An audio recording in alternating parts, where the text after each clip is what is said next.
welcome to Jainam Software. In this video, I'm going to explain the purpose of PHP charges in Jainam Software.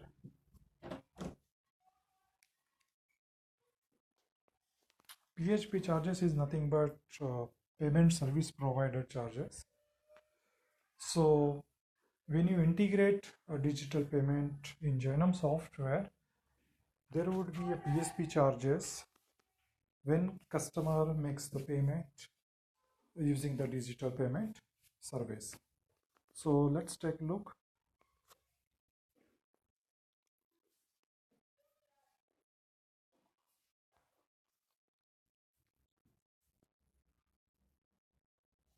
I'm going to log in to Jainam Software, and let's say I search on specific customer name,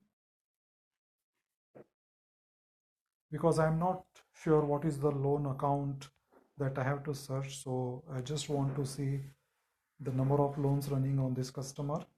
So total, I would say 84, loan number 84. So I can go and click on loan number 84 here itself.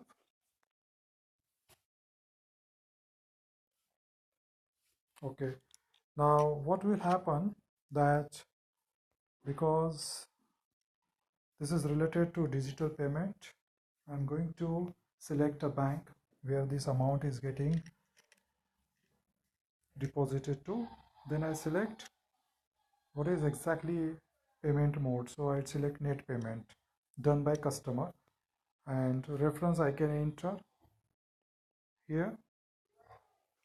This service is useful, or this option is useful when customer made the transaction but somehow the service provider could not reflect that correctly, or maybe some issues in the bank server or some issues in the payment gateway. In that case, this is useful.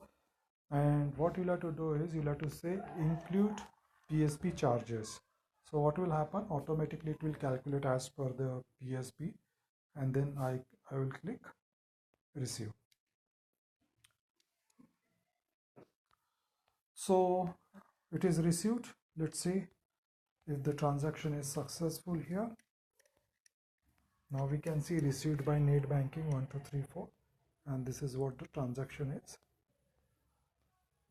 Okay, and installment tracker also, it shows what exact installment is received, so it correctly reflects that.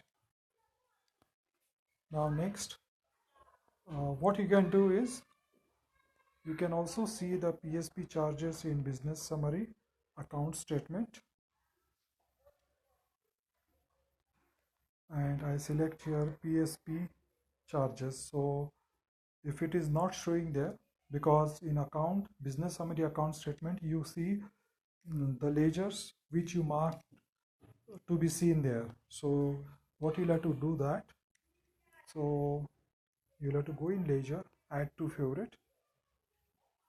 You'll have to select a specific ledger from the list of ledgers, and here it is PSP charges. I'm just trying to search specific ledger here, that is PSP charges. This is just one-time activity, so that is fine. It may take a little longer to search a specific ledger here.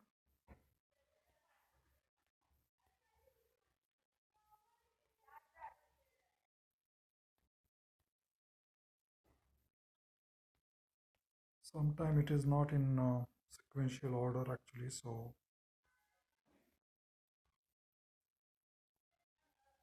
PSP charges paid. I'll just click add. So I have added that in my favorite ledger list, because there are so many ledgers by default provided in the system. You'll have to only select whichever required for your business. Now I can go in account statement and I select PSP charges and I just refresh. Okay, so here I can see that 104.61 is what the charges applied for PSP. Okay, so this is how you can basically manage the PSP charges in the system, so that at specific interval you can also generate the report like how much charges you paid for PSP, which will come in your expenses in your balance sheet or day books or statement. It will show as it is expenses. Okay, so thank you so much, and you can anytime you can just WhatsApp to the number provided, and thank you so much. Have a great day.